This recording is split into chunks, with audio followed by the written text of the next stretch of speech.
We're going to be watching 2 videos in this segment. The first one, I believe, Adelheid, is the Urban Safari project. And that's about 25 minutes. And then the second one... Yeah, it's about the crossing. The crossing. Yeah, the sleeping with the 100 people. The sleeping with the... Oh, going into the theaters, the state theaters, and bringing people with them. Adelheid is here. She's not formally doing a presentation, but between the 2 videos, if you have questions or you want some clarification, then she can answer your questions. So enjoy.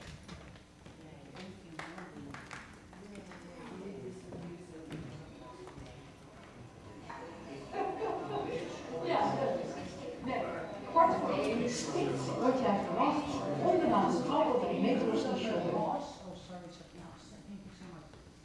The Bijlmermeer is a neighborhood in Amsterdam, a rather black neighborhood,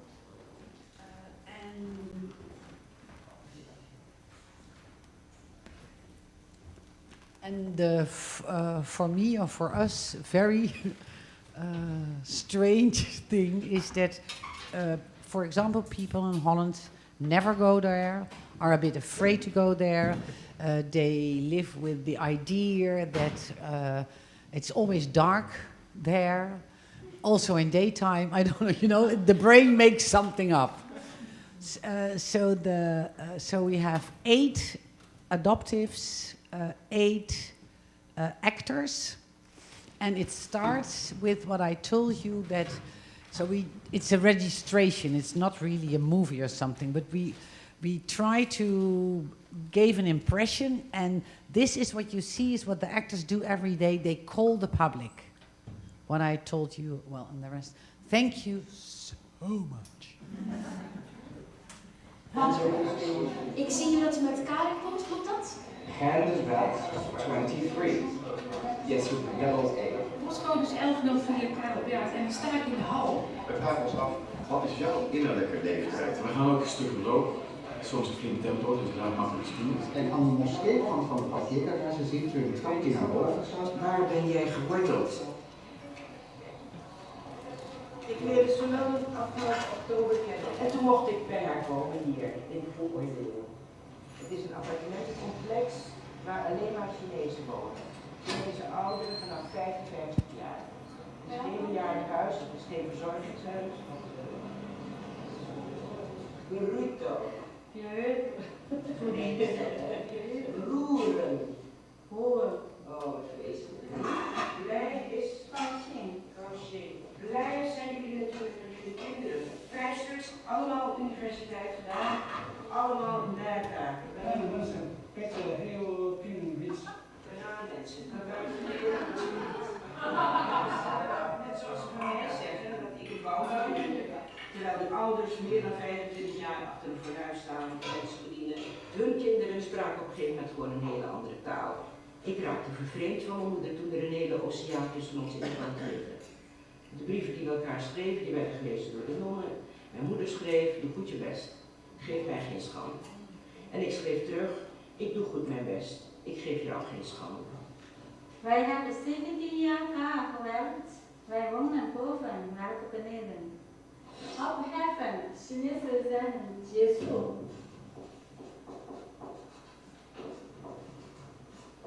Incasso is tension. Na zoveel jaren sloven in Limburg kom je hier naar de Bijlmer en dan ontpop je je tot een schoolvoorbeeld van integratie. Dat zijn hele dikke woorden, maar ik meen er toch elk woord van. En dat je vervolgens het beeld wat ik van Chinezen had, dat je dat hebt bijgesteld. Dat je ook je hart hebt geopend voor mij. Kijk, we kunnen elkaar verstaan, soms met moeite, maar ik moet me er gewoon in berusten dat jij Nederlands spreekt op jouw manier. En ik spreek geen Chinees op mijn manier.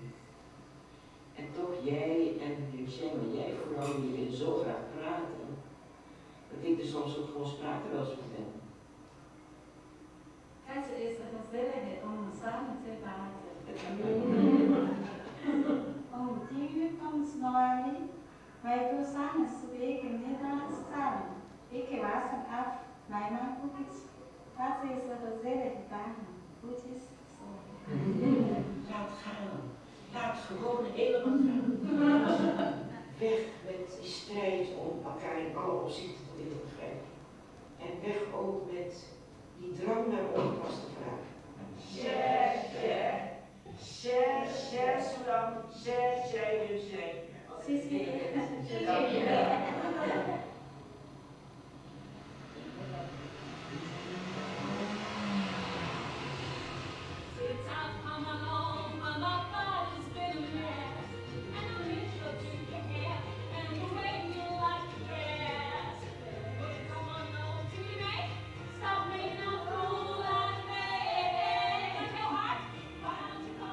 Was de stad van de toekomst. Volgens mij is er dat nu ook wel weer geworden, omdat de mensen nu zijn gekomen en ze blijven. Dat is de laatste flat. Dat is Kleiburg, die behouden is voor €1. Alles is verkocht, een geweldig succes. We staan hier in het hart van het Bijlmer Museum, in het park eigenlijk omringd door die woningbouwflats. Mensen die uit Afrika weggehaald werden, die mochten geen beelden en maskers meenemen. De kolonisten namen die beelden wel mee en stopten ze vervolgens in de musea. En Marjan Markelo, dat is een Winti-priesteres, die dacht, weet je, ik ga die traditie nieuw leven inblazen.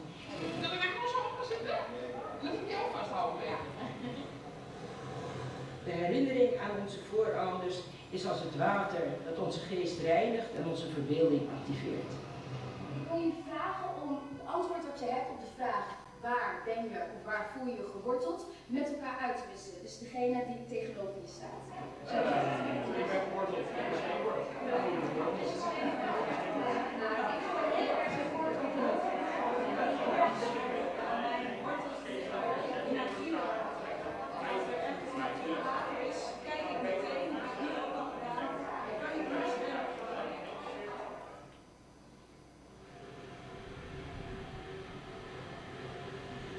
Dus Ruud is eigenlijk naar de Ghana gekomen om een vrouw te vinden. Eigenlijk. I didn't ask him. No. He taught me so many things. Because a girl from West Africa, a girl child, they always tell you, kitchen is your office. He said, yes, I'm going to work, but I have hands. He said, don't have to prepare breakfast for me. Go and sleep. We went on for a while to afford my mother. He doesn't want me to serve him. He doesn't want me to cook for him. My mother said, no, this man is not normal. Ik ben van Pinkstergemeente, Pentecost. Oh, daar alles maar. Wat is alles? Die never nakels, never halen, alles. Never. Je bent 26 en je spreekt je moedertaal niet. En je kinderen dan? Hoe moeten zij in connectie blijven met hun Ghanese roots? Ik kan niet eens Ghanese koken. Mijn grootste angst is om schande te zijn voor mijn moeder. Dat is ergens constant te horen, hè? Dat je hier een beter leven hebt, dus vraag niet om die kans te verpesten. Want, oh nee. Mommy, how did your mother punish you? She will grind the ginger with pepper and put it in my vagina. As a child, you don't know what to do. There is no one to save you. You want to sit, you feel the heat. You stand, you run, the heat is there. You will sweat the whole day. Baby, please, I say, I'm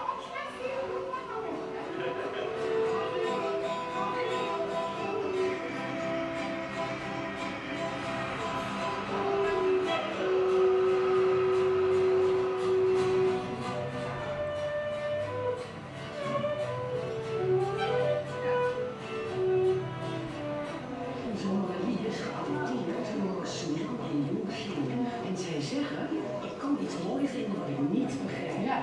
Wil jij aan je buurvrouw vragen of zij schoonheid kan ontdekken in iets wat ze niet kent? Dat vind je heel mooi, maar dat begrijp je niet. Ja, dat is het.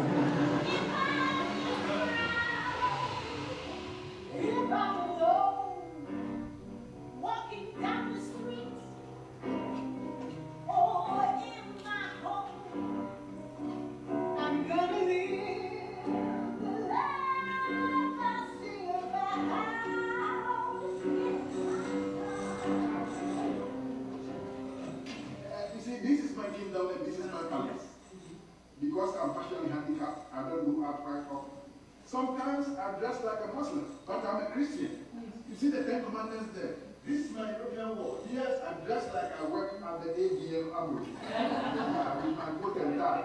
Als ik bij het station, dan is dat hier op Instapmarkt. En ik kom uit de stadionbuurt en dan heb ik dezelfde groenteman als die hier staat. En die man is hier veel vrolijker. Ook even in één zo'n flat kijken daar.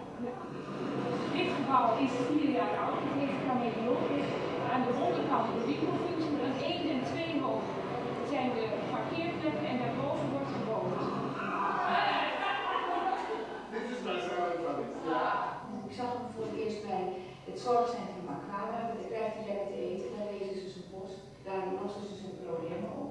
Hij zat daar met een prachtige hoed, mooi kostuum, glinsterende ogen.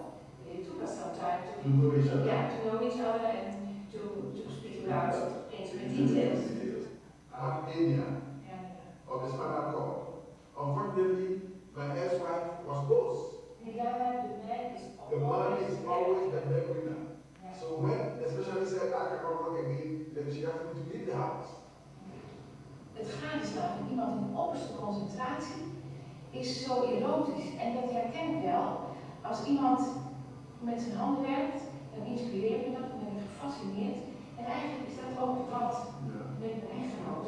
Oude liefde Roes niet. Oude liefde. Is there any joy in being alone for you? No and no again. So the wife I'm looking forward to is a woman who will go to church with me every Saturday. And what does she get? She gets divine protection. God first created man and later created a woman as a helpmate to the man. What's this cost me?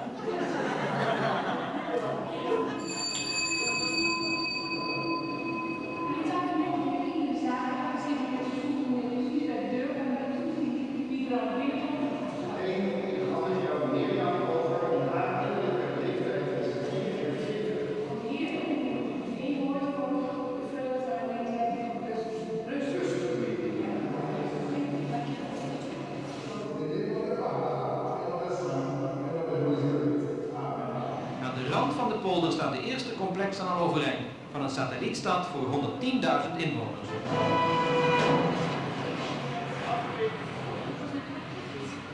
Deze meneer! Waar heb ik nou bestemd? Je mag niet buiten het hek.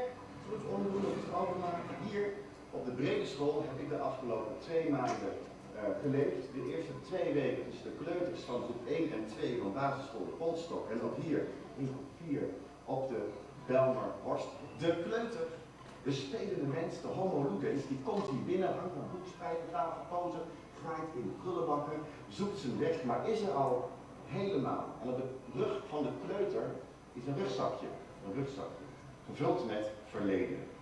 Culturen, hier op school tussen de 80 en 130. Gezinssamenstelling, geloofsovertuiging, taalvaardigheid. Iets zijn of iets moeten zijn. Dat is de vraag. Kom. Nou, en jullie wat zeggen?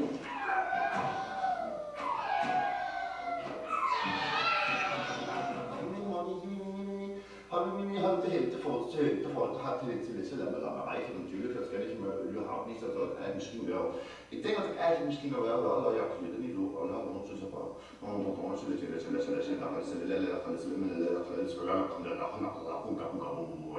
Zegt de hoofd van de school, ja, je kunt je wel klagen dat ze een beperkte woordenschat hebben, maar van de 100 woorden die zij kennen, ken ik er 50 niet. Dat dan weer wel. Hè? En ik ga wacht even, wie leert hier nou wie eigenlijk wat? Hè? Als je kleuter bent, heb je de ruimte in je hoofd. Zie je de knoppen aan de boom weggroeien, je ziet de deelopjes in branden en dingen. Je verwondert je weer. Kleuter als een mensen. Het zijn er niet. Zie je een verschuiving van analoog naar digitaal, maar ik zie ook een verschuiving van sociaal naar rendement. Sociale mens. Sociale mens. Chaos. Oh, en hoe kan jij het tegelijk mee? Heerlijk leven voor jezelf. Afgewezen van die samenleving. Heb je niet? Nou, nee, zie je wel. Nee. Systeemindicators, beleidsmedewerkers. Zeg het hoofd van de school, Ik sta hier man en macht allemaal systemen buiten die school te houden, zodat die leraar en die leerlingen persoonlijk contact met elkaar kunnen hebben. Zegt een andere juffrouw, alleen de mensen die echt van onderwijs houden, die zijn zo gek om sinds de bezuiniging hier nog te werken. Help! Help! En hobby's, ik doe klimmen. Kickboksen, leuk. En mijn man is 68 jaar. En hoeveel vrienden? Ik heb meer vriendinnen. Als je die thuis hebt, heel graag terug naar huis. Dan voel je zo naar weer eens een keer het gevoel gehad. Heimwee, Thomas.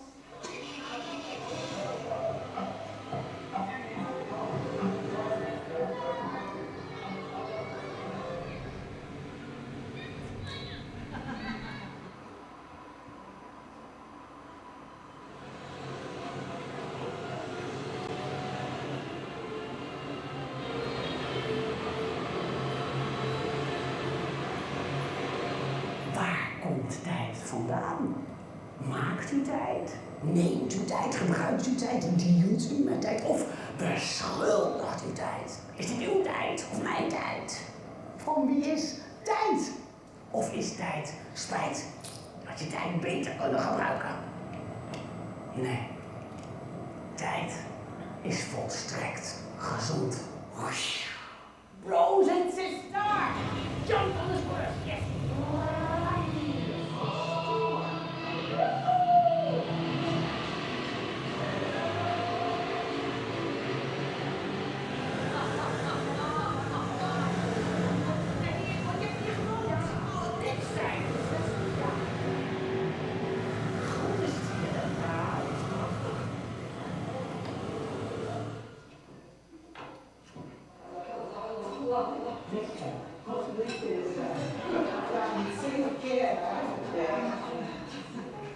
En hier is Hawa Ola.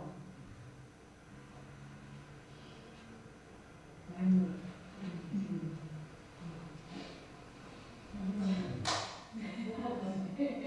Goed man. Ik begin met de gemeenschap. Ik spreek tot de gemeenschap. Tot elke afzonderlijke schakel van deze keten.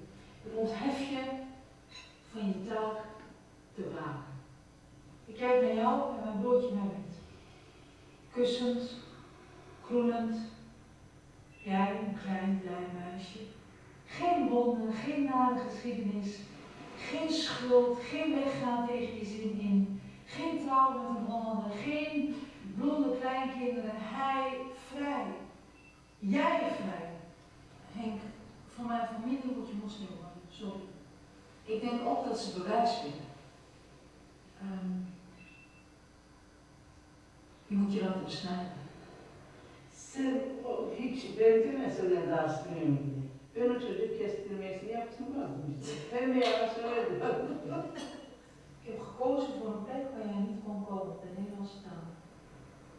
Zoals mijn baby's vertelde ik hou van je. En niet sinds ze doen.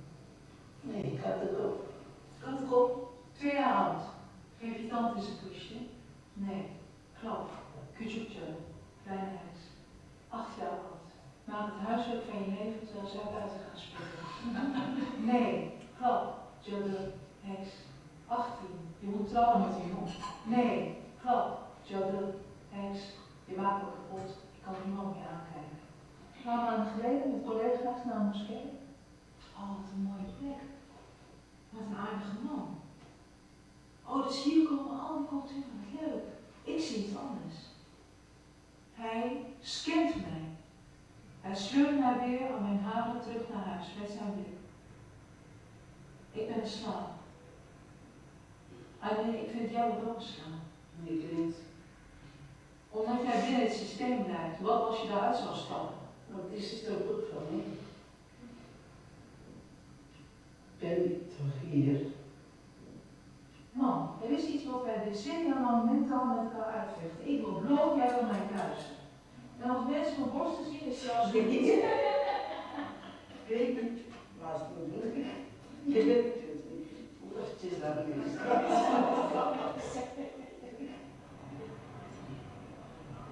Alsjeblieft. Waar zijn ze? De schoenen uit? Ja. Maar deze moest steeds elke dag geholpen worden. Van 's ochtends heel vroeg tot het avond laat. Dus hier laat niemand op, weet je, of je moslim bent of niet moslim bent. Iedereen is welkom. Wij zijn hier in de vluchtgarage in de Bijlmer. Sinds december ben ik ingetrokken bij een zeer Mahmoud. Eén van ons heeft dezelfde naam als mijn vader. En 2 van ons heeft 6 jaar geleden zijn partner verloren. I ran to Addis Ababa. Addis Ababa? Yeah. My father repaid to smuggler to go to Kenya airport. I don't know where I am going. America, Europe, Africa. I don't know where there. And also I see first time plane. I make shock. Fuck it, what? Fuck your life. So you're crossing the Sahara? Well, then we just pick up. So you are crossing the Mediterranean Sea in a boat? Plastic boat. Plastic boat. How many people? 70 people. 70. So it's like a chain of smuggling. Yeah, they have chain. Was it that cold? Very small. I get dreams thinking that they say no house. They say go out. I go out and sleep here. And what did you do there? Then I sleep in just here. There I wait 3 days. Wageningen 15 days. Zerana interview. Winterswijk 9 months. Hoofddorp interview again. Back to Winterswijk 1 year. And then I get negative. So how many people are living here in Asia? 820. How many children you have? I have 3 children. And they are with their mother. When military group catch me, they beat her and then she get her problem. Yeah, for 6 years she died. Do you ever think to fall in love again? Yeah, of course.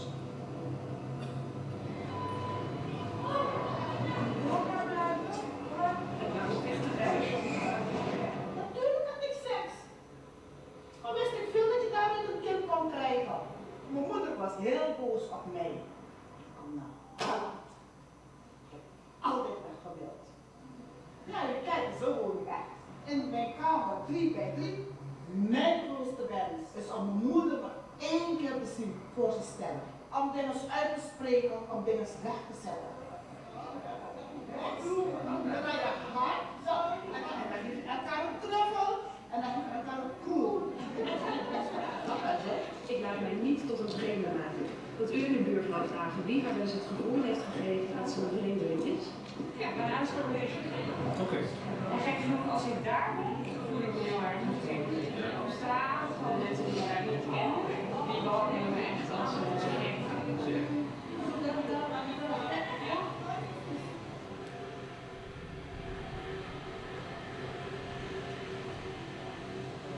De held op aarde. Zo noemden de Verenigde Naties het Palestijnse vluchtelingenkamp Yarmouk in Syrië deze week. Mijn vader, nou hier, in de huis en in mijn hart. Ik kom uit een echt Surinaams gezin van 13 kinderen. Maar op de 12e werd ik ziek. Toen ik hier aankwam werd ik vrijwel direct opgenomen in het burgerziekenhuis. Eenvoudig oude van hartelijke disease. Maar de enige die zich echt over mij ontfermde en mij het gevoel gaf dat ik er nog zijn, was mijn ademhalingstherapeute Tineke Coigney. She became like a second mother for you. Yes, she did. Tineke heeft helaas een hersenbloeding gehad. Tegenwoordig wandel ik wekelijks met haar en dan zegt ze: Sophia, jij dat dunne magere meisje, dat vruchtbare meisje. One day, I woke up in the morning and I was like, I called her and I told her, Mom, I have a secret that I've been hiding for the last 17 years. I think she already knows. Een moeder weet sowieso gewoon, dat voel je. Yeah, Mom, yeah, I know that. But you know, I want to grab that chance where I can see her in front of me, hold her hand and tell her that, look at her in the eyes, and tell her that she deserved that. I deserve to be close to her. Yes. I always imagined that my mother and I would sing that traditional song where every Palestinian mother would sing that song for her son when he wants to get engaged. But I will never get married. Yeah,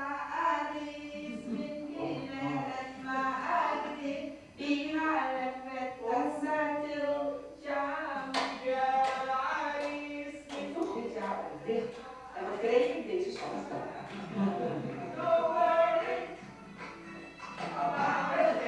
Ik heb hem geadopteerd zonder papieren.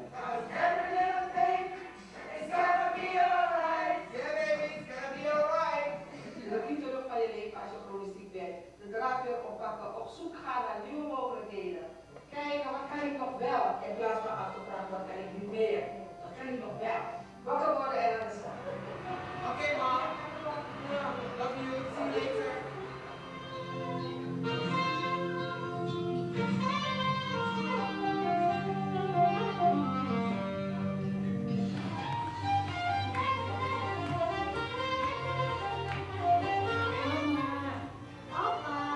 Wanneer ik dan weet dat er niet zo dan wordt geluisterd en dan voel ik me dan luisterloos. Als ik dans voel ik me blij, vergeet ik mijn ouders. Wilt u meer spelen dan u doet? En nu? Ja. Wat?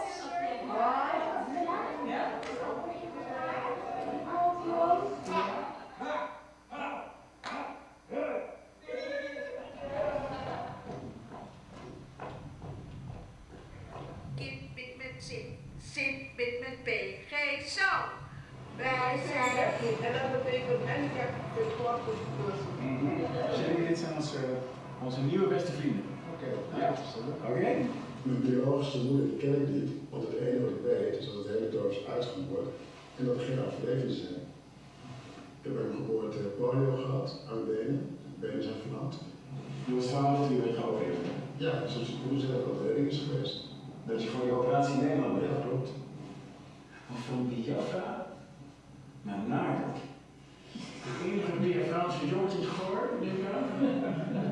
Hij ging naar Suriname met mijn pa, met vakantie. 4 weken en dan nam mijn broertje mee. Mijn broertje werd 1. Na 1,5 week, eindelijk de grap. Zijn goed aangekomen. Stop. Komen niet meer terug. Stop. Ja, grappig hè? Ja. Mama heeft 2 dagen liggen gekleed op de vloer. Ja, ik bleef mijn vader verdedigen en mijn wereld stortte in. Ik was 11. Lucky boy, kom binnen. Alsof we hadden afgesproken. En die stem had ik 25 jaar niet gehoord. Pa, waarom zijn de dingen toen gegaan zoals ze zijn gegaan?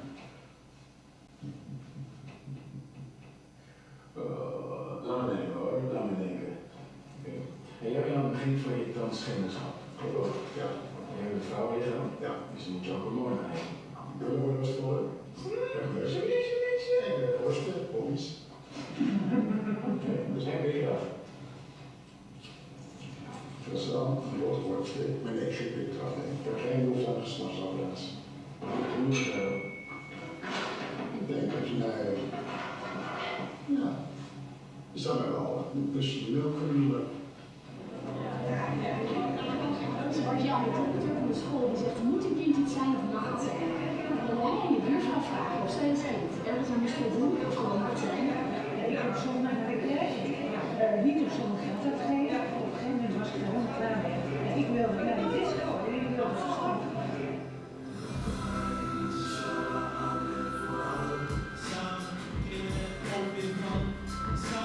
Nederlanders, want in Suriname of Marokko zien ze niet anders. Dus samen groeien in de riemen die we hebben. En samen een omen aan de overkant brengen. Met boodschappen helpen. En waarom je onzekerheid uiten en tegelijkertijd een ander kan kwetsen. Stress van het eigen zijn. Anders denken, anders geloven op een andere manier overbrengen. Valt op een andere seksen. En als je er zo kijkt, is iedereen stif. We moeten we allemaal flexen. Allemaal beseffen dat we mensen zijn. Vergankelijk als geld zijn. En herinnerd willen worden als positieve bundeling van kracht over de mensheid. En dit is echt zijn.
Afgevinkt.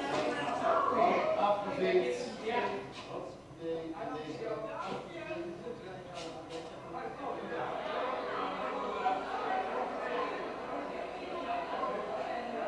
Mama Sophia uit Suriname geadopteerde Brazil. En natuurlijk de Scooter Boys en Girls die ons de hele Bijlmer hebben laten zien.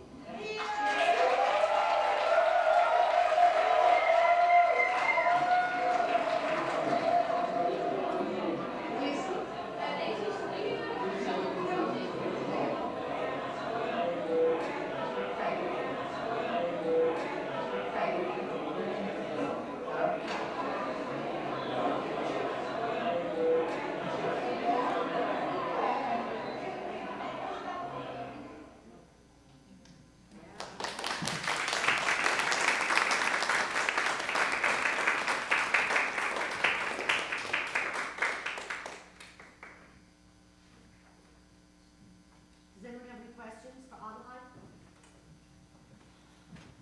Thoughts? Yes, down here. Do you have the mic?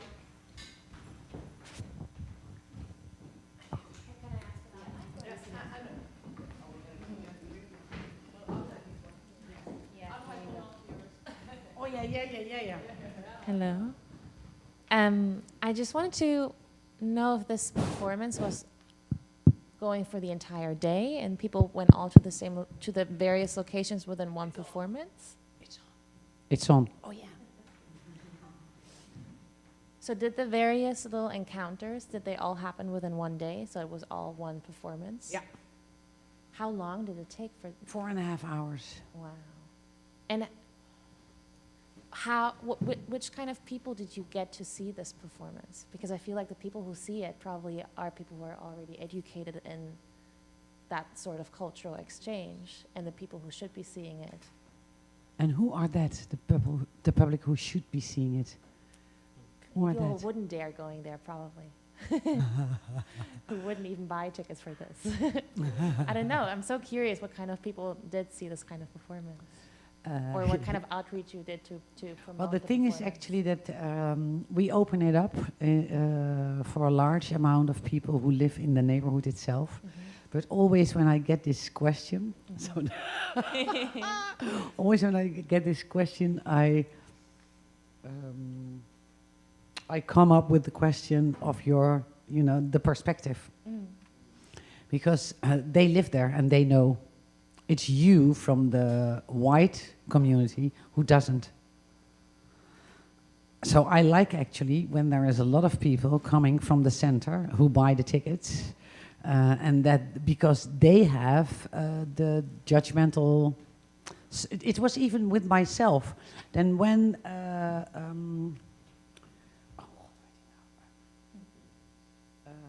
Shaheen, who made the music. He was explaining. I said, "Oh no, please not this. Oh no, I hate this. Oh no, man. Oh no, not let the." And that are, for example, all kind of discussions, or not even discussion, but talks we get into. That I think like, okay, but what is actually what is the meaning? Okay, where do you get it from? So it's you are composing in a completely different way a work, because you think like, oh yeah, that's maybe also, yeah. We in the art world feel this is stupid.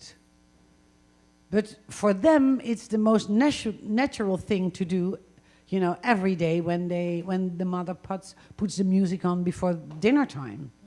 And I think, why do I want to take that away? So the thing is, we open up the general rehearsals that are 5 days, because we need long general rehearsals, because we have to time it completely exactly. And of course, there was not so much in it of the real scenes, because that is for the registration. Yeah, then you have to make a film of 4 hours, So but this is more like where you go and how you go, and you go from one location to the other.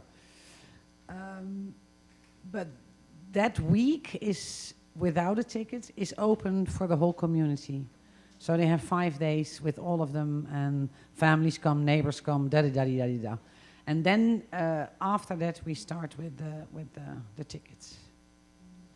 But for me, it's always very, very important, or the switch, can you say switch? The movement I make is, I make, for example, the urban safaris in the neighborhood, and then actually I like the people from the public, from out of the center of the town, come to the neighborhoods, because I made it actually for them to get them. And when I make something at toneelgroep, for example, in the main hall theater, then I get all the public from the neighborhoods and bring them to the center.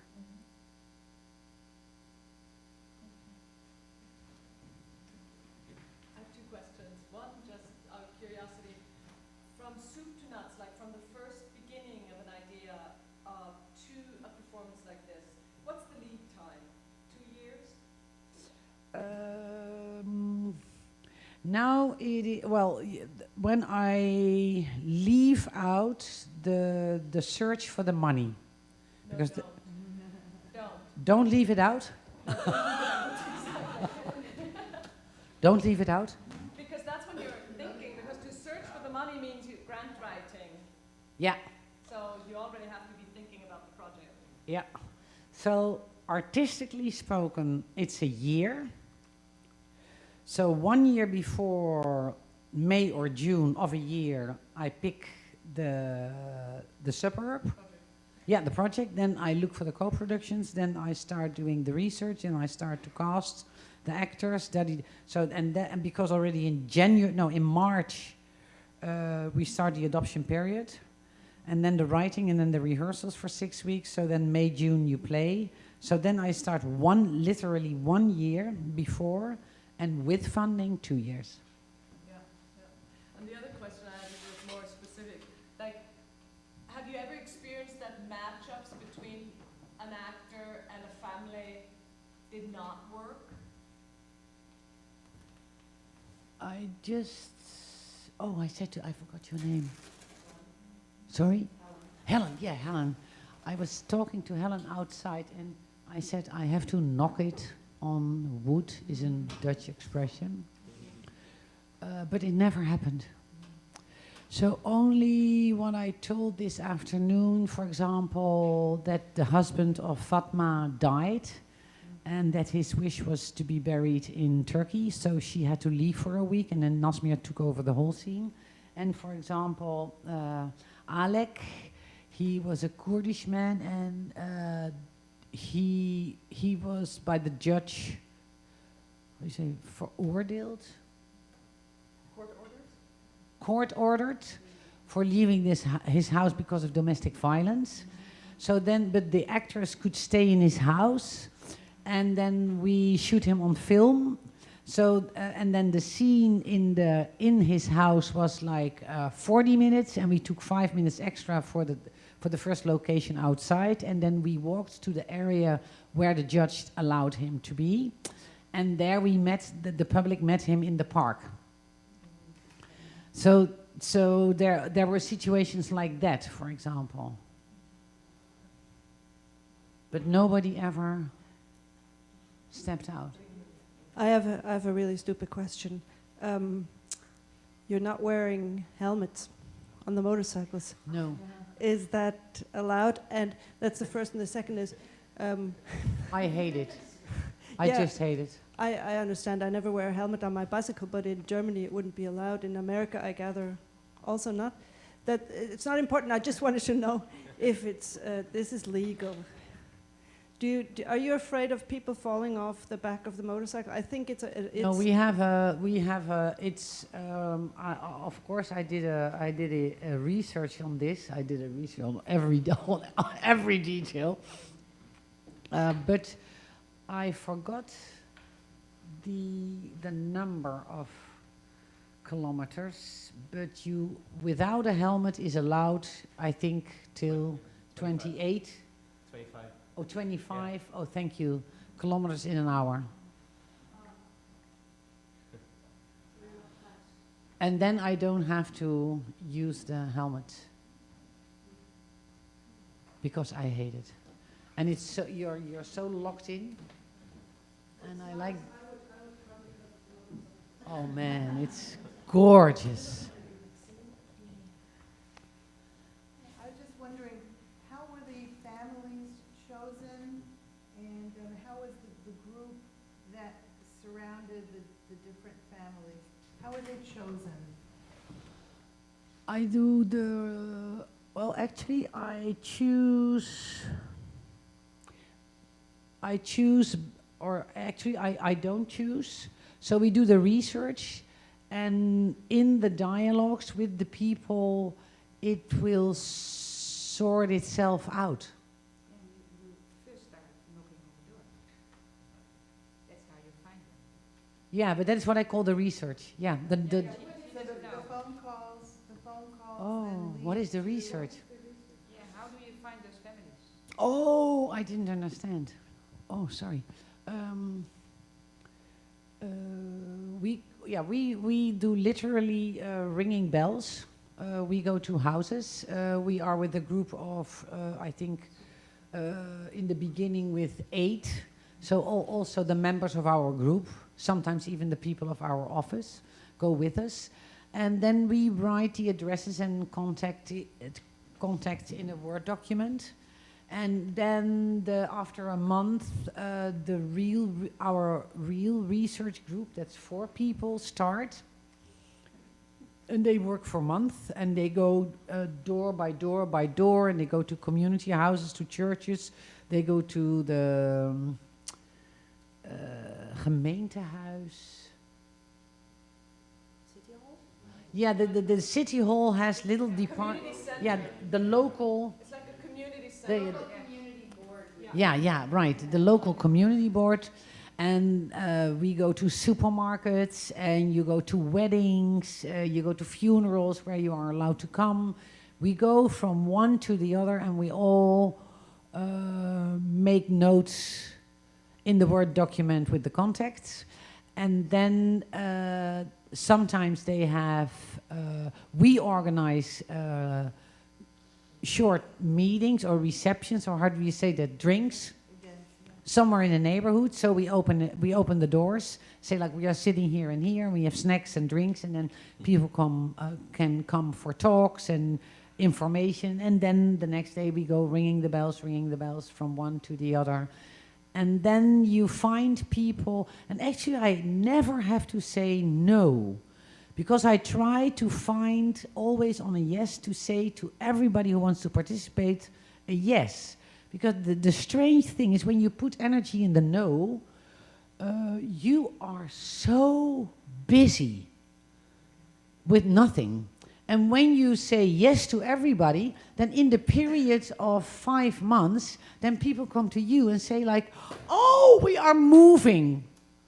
You know, oh, my mother is coming to live with me because she's a bit ill. I'm so sorry, I will make the cakes afterwards, but I cannot join it, but I will be there when the show is over at 6 o'clock and You know, so it's, and of course for the adoption houses, that is, that we really, of course, make a list. Like, that is a possibility.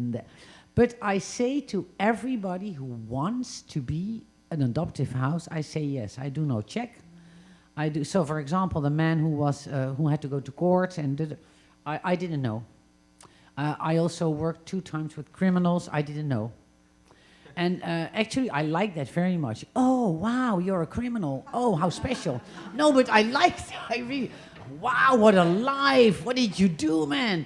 Oh, no. Whoa. Okay. So now you are going to adopt us, you know. So, and that is actually, it opens up a different relation, or, you know, a channel for... So maybe now we should go to the next clip? Oh, yeah, of course. Tell us a little bit what that is. That is the opposite. That is why I took these 2. and the opposite is take the people from the neighborhood to the center. And then really in Amsterdam to the main hall theater with Toneel op Amsterdam is really the group and the building. So, and that were 100 people. That was actually for me kind of angry, but also I think, yeah, for me it was a kind of glance to knock on the door of huge theater buildings, and the theater buildings in our country are paid by the government. So it was a knock on their door, like you have to open up for people even if they have no money, but everybody should go to theater. If they like to go, or could go to theater, you say maybe, could go. And so I slept for a month with 100 people out of the areas of Amsterdam and Utrecht and Eindhoven and The Hague and Rotterdam and wherever we played. So you had a professional group, Danton's Death. It was directed by Johan Simons, who was then part of Toneel op Amsterdam. And we broke into that building, broke into that piece, went 8-hour soup, because Jan Verswijfeld, who is the partner of Ivo van Hoven, made the scenography. So I was in touch with him about, he said like, okay, then I make a little kitchen in that decor, so you can have your soup with your 100. And then in the end we came back and we took out our clothes and put on our pajamas. And then I asked, when it was all finished, I asked the director of the chairman of the theater to read our bedtime story. And then we slept, and then the next morning we had a breakfast, and that was really what I dwong ze daartoe. I forced them, the theater, to prepare a breakfast for 100 with their total staff. And then I gave every theater a list with the 100 names of people who live in their suburbs, who have no money to go to theater, who have never been to theater. A list of 100 names, 100 telephone numbers, 100 email addresses. It's also all the work we did to only say, I knock on your door and this is your start, and here you have 100 names with all the contact information, and now you have to open that building. So that was the message behind it.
Leven is de moeite niet waard hier aan steken wat we houden. Vlug dan weg, Danton. 20, 19. Jongens, dit is zelfs nog te hard. Wat is die tv? Stekker maar. Oké. 7, 6, 5, 4, 3, 2, 1. 3.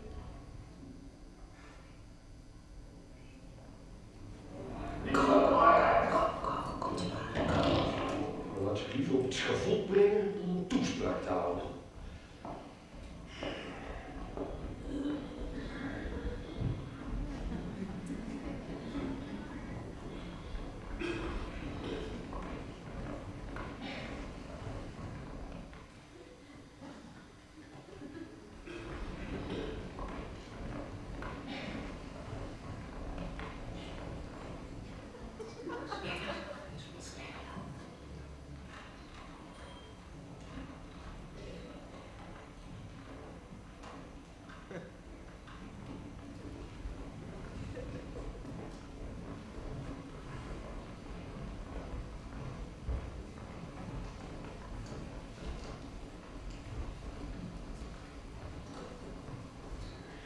Vannacht zou ik zeer trieste verzen kunnen schrijven.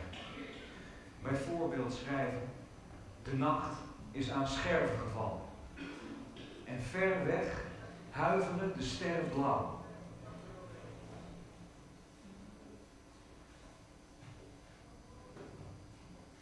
Je moet gewoon meemaken om het gevoel te krijgen. Staatsvormen moeten doorzichtig gewaad zijn dat zich rond het lijf van het volk vlijt.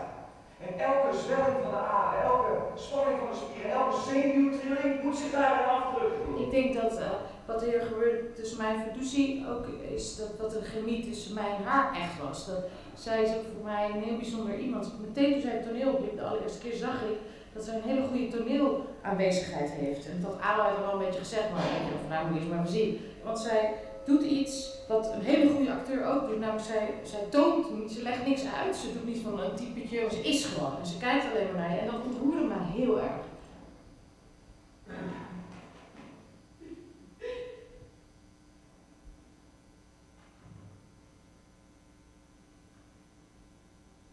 Want Tom is een verrader. De guillotine is een slechte molen. Tom heeft mooie kleren. Dan Tom heeft een mooi huis. We willen brood. Dan Tom heeft een mooie vrouw. Hij neemt water in Coigney. Als acteur ben je zo vaak bewust van je onwaarachtigheid op toneel, omdat je weet dat je aan het spelen bent. En die onwaarachtigheid probeer je zo waarachtig mogelijk te laten zijn, maar je bent je altijd bewust van het feit dat je doet alsof. Kom ik bij die mensen, de opwinding die ze hebben omdat ze op mogen gaan en ook de trouwhartigheid eigenlijk waarmee ze er altijd staan. Ik kan er weer een beetje onroerd van raken, omdat ik gewoon dan zie ik ook al die levens daar staan. Dan vraag ik me bij al die mensen af, waar komt die vandaan, wat is er met hem of haar gebeurd? Waar gaat die man of vrouw straks naartoe?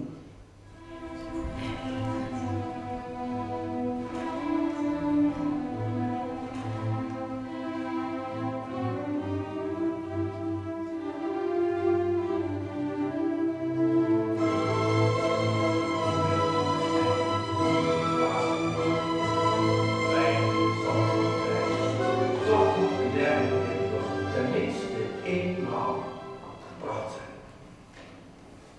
Deze revolutie is opgedragen aan de mensen.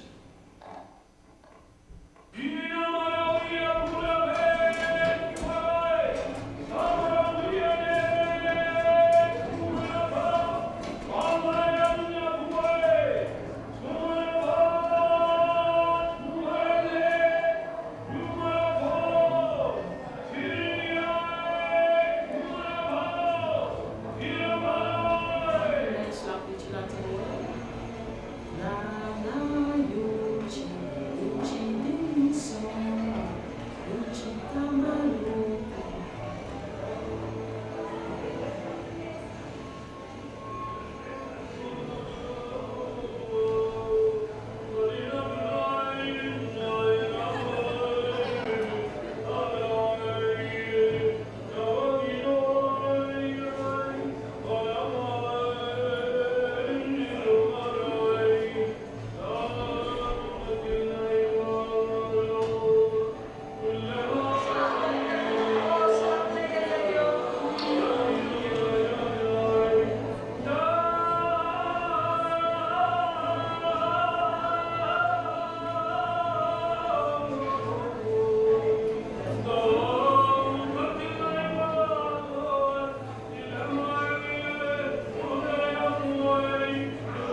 Nou ja, het was echt een hele bijzondere ervaring, maar ook heel positief. Super dat jullie mij helpen om van dit huis een schouwburg te maken die niet alleen maar presenteert, maar ook produceert. En op die manier, door dingen te maken en dingen te doen, en om bij te springen met een markt straks om 4 uur, een ander soort schouwburg, een huis voor te maken in heel Rotterdam. Dat is hier staan we allemaal, dit zijn we.